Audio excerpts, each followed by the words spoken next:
Hi everyone, welcome to Sweety Glory. అందరూ ఎలా ఉన్నారు? నేనైతే చాలా బాగున్నాను. ఈరోజు మేము మధురవాడలోని ఏబీ ఫన్ కాస్టల్ దగ్గరికి వచ్చామండి. అదేనండి, ప్లే జోన్ దగ్గరికి. సో ఇది ఎక్కడుందంటే మన వెస్ట్ సైడ్ షాపింగ్ మాల్ ఉంటుంది కదా, చూడండి అక్కడ కనిపిస్తుంది కదా. సో అక్కడికైతే వచ్చేసాను. సో నేను కార్డ్ అమౌంట్ వేసుకుని లోపల వచ్చేసరికి మా జోయ్ అయితే ఆడడం స్టార్ట్ చేస్తుంది. దాన్ని వెతుక్కుంటూ రావాల్సి వచ్చిందనమాట. సో దాని ఆటలో అంత పుల్లైపోయింది. సో పిల్లలకి ఇక్కడ ఏంటంటే ఈ ప్లే జోన్లో ఒక హాఫ్ అన్ అవర్కి 200 అయితే ఛార్జ్ చేస్తారు.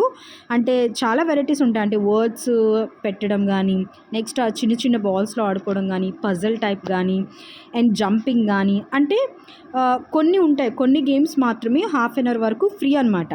సో అవుట్ సైడ్ వచ్చే గేమ్స్కి ఏదైనా సరే మనీ అయితే పే చేయాల్సి వస్తుంది.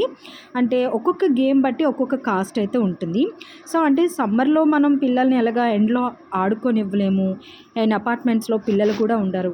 సో ఏంటంటే ఇంకా మాలాంటి వాళ్ళకి అండ్ చాలామంది పిల్లలకైతే ఇలాంటి ఫన్ కాస్టల్ గేమ్ జోన్ అయితే చాలా బాగా సెట్ అవుతుందండి.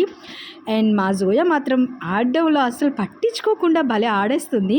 అండ్ జంపింగ్ చేయడం అంటే దీనికి చాలా ఇష్టం. చూడండి ఎలా జంప్ చేస్తుందో, చాలా హుషారుగా, చాలా హ్యాపీగా ఎంజాయ్ చేస్తుంది.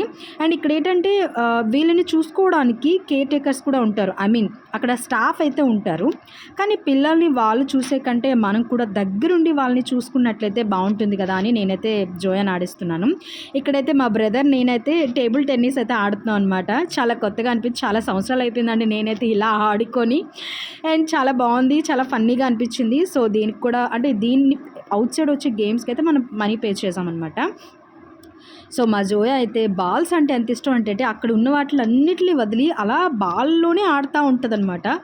సో ఇక్కడ ఏంటంటే ఈ బాల్స్ అన్నీ లోపల పెడుతుంటే ఆ గాలికి ఏంటో మొత్తం అంతా ఆ ఫోర్సింగ్కి పైన వెళ్ళి పడుతుంది అనమాట బాల్స్. సో అది కూడా చాలాసేపు ఆడింది. ఇక్కడ చూడండి వాళ్ళ మాము ఏంటి బాల్స్ మొత్తం దాని మీద వేసేసాడు. అండ్ ఇక్కడ ఏంటంటే దీనికి కూడా సపరేట్ అమౌంట్ ఉంటుందన్నమాట. ఆ ఫ్రాగ్స్ ఉంటాయి కదా, ఫ్రాగ్స్ అయితే పైకి వస్తాయి అనమాట. భలే ఫోర్స్గా కొడుతుంది అది. సో దానికి నేను హెల్ప్ చేద్దామని చెప్పి వెళ్తే అది నాకంటే స్పీడ్గా కొడుతుంది. సో పిల్లలతో ఆడేటప్పుడు ఆ ఫీలింగ్ అనేది చాలా బాగుంటుందని అని చెప్పాలి. ఎందుకంటే మనకి ఎంత టైం దొరికితే అంత వీలైనంత వరకు పిల్లలతో అయితే మనం టైం స్పెండ్ చేస్తే చాలా బెటరు. అండ్ ఇక్కడైతే ఈ చాక్లెట్స్ గేమ్స్ కానీ, కనిపించే రైడింగ్స్ కానీ, గేమ్స్ కానీ చాలా, అంటే ఒక్కొక్క దానికి ఒక్కొక్కటి రేట్ అయితే ఉంటుంది.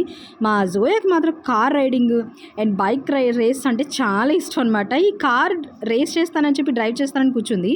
కార్ ఒక్కసారిగా షేక్ అవుతుంది అనమాట, మూవ్ అవుతుంది ఆ పక్కకి ఇటు పక్కకి. భయపడింది, అందుకని నేను దగ్గరుండి అయితే గేమ్ ఆడించాను. అండ్ చాలా బాగా డ్రైవ్ చేసింది. అండ్ ఇక్కడ ఏంటంటే ఆ బొమ్మలో నుంచి బబుల్స్ వస్తాయన్నమాట. సో పాపం పిల్లలందరూ వెయిట్ చేస్తున్నారు కానీ బబుల్స్ అయితే ఆగిపోయినాయి. మా జోయ తర్వాత బైక్ రైడ్ కూడా చేసేసింది. ఇక్కడ ఏంటంటే షూటింగ్ గేమ్ అనమాట. షూట్ చేస్తూ ఉంటే అక్కడున్న టాయ్స్ అన్నిటిని కూడా పడగొట్టాలి. సో జోయ మాత్రం భలే ఆడేసింది. వాళ్ళ మాము దగ్గరుండి ఆడించేశాడు. ఎందుకంటే ప్రతిదీ కూడా ఆడేస్తుంది. ఇదేం ఫస్ట్ టైం కాదండి జోయాకి ఇక్కడ తీసుకురావడం, చాలాసార్లు అయితే తీసుకొచ్చాను. నేనైతే ఎందుకో బైక్ రైడ్ చేద్దాం అనుకుంటే, ఎలాగా మనం రియల్ లైఫ్లో చేయలేం కాబట్టి నేనైతే స్టార్ట్ చేశాను. నిజంగా చెప్తున్నాను, రోడ్డు మీద తప్ప మిగతా అన్నింటిలో నేను డ్రైవ్ చేశాను. అంటే కొండలు ఎక్కేసాను, వాటర్లో, బీచ్లో తెగ డ్రైవ్ చేసేసాను. అసలు నాకు చాలా ఫన్నీగా అనిపించింది నేనైనా ఇలా డ్రైవ్ చేస్తున్నానని. అండ్ జోయతో పాటు కూడా నేను రైడ్ చేసేసాను. సో దీనికైతే 200 ఛార్జ్ చేస్తారు ఆ ఫిల్మింగ్ దానికి. అండ్ ఇక్కడ ఏంటంటే స్నాక్స్ జోన్ కూడా ఉంటుందన్నమాట. అంటే tea, coffees, something ice creams కానీ. సో పిల్లలు ఆడిన తర్వాత కొంచెం టైర్డ్ అవుతారు కాబట్టి నేనైతే కొంచెం టీ తాగేసి స్నాక్స్ అయితే ఆర్డర్ పెట్టాను. చూడండి మా జోయ మజా చూపిస్తుంది మీకు. స్నాక్స్ ఆర్డర్ పెట్టేసిన తర్వాత ఫినిషింగ్ ఇవ్వకపోతే బాగోదు కదా మా జోయకి, అందుకని ఐస్ క్రీమ్ అయితే తీసుకుంది. చాలా బాగుంది ఇక్కడ మెయింటెనెన్స్ కానీ, చాలా బాగుంటుంది. పిల్లలకైతే ఆడిపించడానికి అయితే మాత్రం చాలా ఎక్స్ట్రాడినరీగా ఉంటుంది. ఎందుకంటే మా ఇంటికి దగ్గరలో అనమాట ఇది. సో అందుకనే రెగ్యులర్గా తీసుకొస్తూ ఉంటాను. సో మొత్తానికి ఈ ఏబీ ఫన్ కాస్టల్ అయితే ఇలా ముగిసింది. లైక్ చేసి, షేర్ చేసి, సబ్స్క్రైబ్ చేయండి.